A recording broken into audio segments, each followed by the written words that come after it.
উপস্থিতি, আপনারা সবাই জানেন আমাদের চুয়াডাঙ্গা জেলা একটা দুর্যোগপ্রবণ এলাকা। এখানে গরমের সময় গরম, ঠান্ডার সময় ঠান্ডা। আমাদের এলাকায় যে পরিমাণ গাছের দরকার সেই পর্যাপ্ত গাছ নেই। গাছ আমাদের কি দেয়? ছায়া দেয়।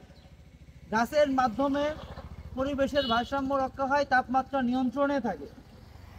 এই রাস্তার পাশে গাছগুলো একটা পাহাড়কে, পৃথিবীটাকে যেমন পাহাড় দ্বারা ঠেকিয়ে রেখেছে, একটা রাস্তাকে আটকিয়ে রাখে এই গাছ।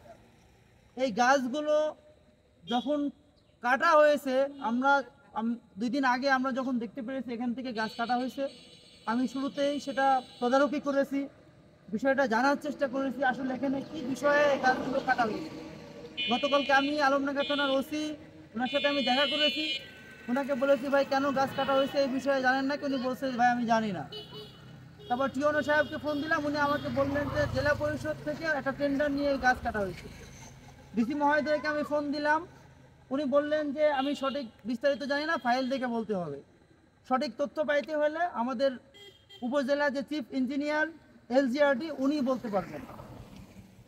তারপরে আমি তহিদুল ইসলাম ভাইকে ফোন দিলাম, বললাম যে ভাই আমাদের যে রাস্তার পাশে হাউসপুর যে রাস্তা, ওখানে বেশ কয়েকটা গাছ কাটা হয়েছে। এর আগে আমরা শুনেছি রাতের আড়ালে গাছের ওই পাশে দুই পাশ থেকে কোটি কোটি টাকার গাছ কেটে নেওয়া হয়েছে। 5ই আগস্ট পরবর্তী সময়ে আমরা দেশে নানা ধরনের বিশৃঙ্খলা দেখতে পেয়েছি। সেটা নিয়ে আমি খুবই শঙ্কিত ছিলাম, এই গাছগুলো কোনো মহল কাটলো কিনা। তারপর এটা যাচাই বাছাই করে আমরা জানতে পারছি এটা ডিসি মহোদয় থেকে টেন্ডার নিয়ে গাছ কাটা হয়েছে। এই বিষয়টা যখন আমি তহিদ ভাইয়ের সাথে কথা বললাম, আলমডাঙ্গা উপজেলার যে চিফ ইঞ্জিনিয়ার, উনি বললেন ভাই গাছ কাটার বিষয়ে উনি কিছুই জানেন না। আমার কথা হলো, যদি এখানে কোনো টেন্ডার দিতে হয়, যদি প্রয়োজন হয়, সেখানে অবশ্যই উপজেলা যে কনসার্ন অফিসার আছে এখানে অবশ্যই তাদেরকে জানানো উচিত কিনা।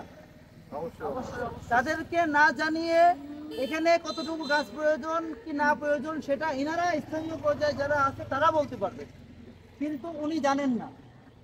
পরবর্তীতে তহিদ ভাই আমাকে বললো যে ভাই আমি যখন এই বিষয়টা আমাদের কাছে অভিযোগ আছে, উনি ডিসি মহোদয়কে ফোন দিছে, একটু কাইন্ডলি দেখবেন যে ডিসি আমাদের এখান থেকে অভিযোগ দেওয়া হয়েছে যে গাছ কাটতে হলেও টেন্ডারে উল্লেখ করা আছে গাছ কাটতে হলেও রাস্তা থেকে 6 ইঞ্চি উঁচা করে গাছ কাটতে হবে, কারণ এই রাস্তাটা ভেঙে যাবে।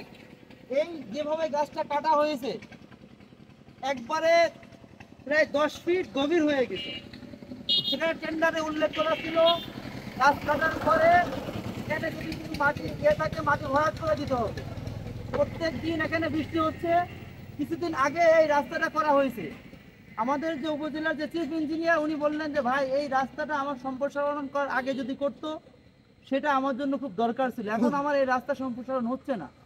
পরবর্তীতে আমি সরেজমিনে স্থানীয় মানুষের কাছ থেকে জানতে পেরেছি এখানে হ্যাঁ কিছু 2টা গাছ সমস্যা ছিল, চলাচলে ব্যাঘাত করে।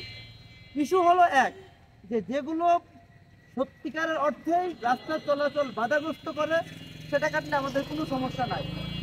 এই পাশে 4টা গাছ কাটা হয়েছে, আর ওই পাশে এ পাশে 3টা, ওই পাশে 4টা, ওই পাশে আরও কিছু গাছ খুলে রাখা হয়েছে। আমার কথা হলো যেটা সমস্যা সেটা কাটুক, এবং কাটার পরে সেটা রাস্তাতে যেন সমস্যা না হয়, রাস্তাটা যেন ভেঙে না যায়, সেই ব্যাপারে যারা স্থায়ী যারা টেন্ডার যারা নিছে তারা এটা তদারকি করা উচিত ছিল। কিন্তু এই রাস্তায় গাছ কাটার পরে আজকে 20 থেকে 25 দিন হয়ে গেছে, এটা ভরাট করা হয় নাই। তারা গাছ এখানে 60টা গাছের টেন্ডার নেওয়া হয়েছে 1 লক্ষ সামথিং। একটা গাছের দাম 1 লাখের উপরে। এই গাছটা কি 60টা গাছের দাম 1 লাখ টাকা হয়? এটা উদ্দেশ্যপ্রণোদিত ভাবে একটা সুদী মহল এইসব গাছগুলো বড় বড় গাছগুলো কেটে একটা পায়তারা করা হচ্ছে। তো আমরা এটার তীব্র নিন্দা ও প্রতিবাদ জানাই, এবং এখানে যারা যারা এই টেন্ডারটা নিয়েছে এটা দ্রুত ভরাট করার আমরা দাবি জানাচ্ছি। কারণ গাছ প্রয়োজন ছিল, থাকতে পারে, সরেজমিনে আমরা সেটা পাইছি, যেগুলো মরে গেছে, যেগুলো বৃষ্টিতে ভেঙে গেছে, যেগুলো রাস্তায় সমস্যা, চলাচলের সমস্যা, সেগুলো কাটার করা। কিন্তু 2টা গাছের ব্যাপারে আমাদের তথ্য আছে সমস্যা ছিল, কিন্তু গাছ কাটা হয়েছে 7টা। এবং গাছ কাটার নিয়ম হলো গোড়া থেকে 6 ইঞ্চি, মাটি থেকে 6 ইঞ্চি উপরে কাটতে হবে, কিন্তু তারা গাছটাকে নেওয়ার জন্য 10 ফিট গভীর করে কাটছে, যেটা কিনা আইনত দণ্ডনীয় অপরাধ। তারা যে টার্মস অ্যান্ড কন্ডিশন ছিল সেটা তারা মানে নাই। তো যারা এই টেন্ডার নিয়েছে তাদের টেন্ডারের বাতিলের আমরা দাবি জানাচ্ছি। এবং অনতিবিলম্বে এই রাস্তায় যে সমস্যা হয়েছে, যেভাবে গাছটা কাটেছে, এই রাস্তা সংস্কারের জন্য এটা ভরাট করা সহ এখানে ভরাট করার আমরা দাবি জানাচ্ছি। এবং প্রতিবাদ স্বরূপ আমরা এখানে কয়েকটা গাছ লাগিয়ে দেব। প্রশাসনের কাছে দাবি জানাবো, এই টাকা যে 1 লক্ষ সামথিং যে এই গাছ বিক্রি করে যে টাকাটা আসছে, এই টাকাটা অন্য কোনো খাতে ব্যবহার হবে না।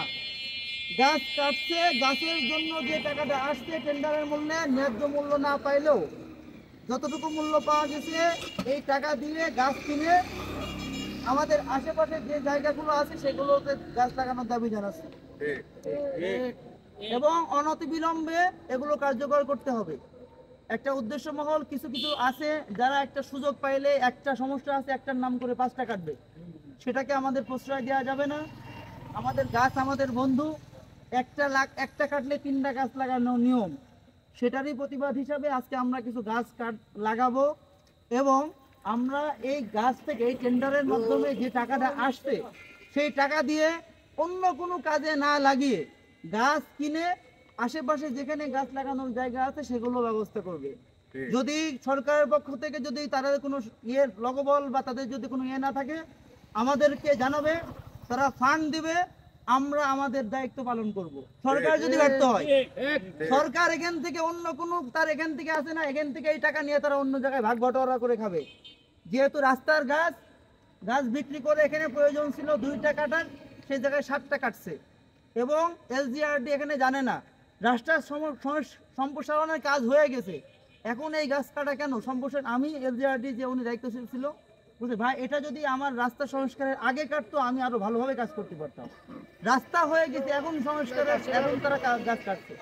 তো এই যে সমন্বয়হীনতা, এটার ব্যাপারে আমরা দাবি করব 5ই আগস্ট পরবর্তী সময়ে এই সমন্বয়হীনতার ব্যাপারে আমরা তীব্র নিন্দা জ্ঞাপন করছি। এবং পরবর্তীতে যখন এই টেন্ডারগুলো দেওয়া হয়, স্থানীয় পর্যায়ে যারা আছে সরেজমিনে তদারকি করে তারপরে টেন্ডারগুলো পাস করবে, সে বিষয়ে আমি সংশ্লিষ্ট কর্তৃপক্ষের কাছে অনুরোধ জানাচ্ছি। এই বলে আমার সংক্ষিপ্ত বক্তব্য শেষ করছি।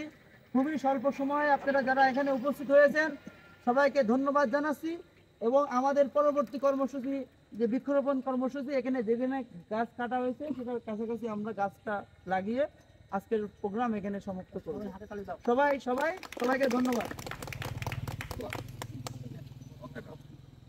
আপনার কাজ শেষ না?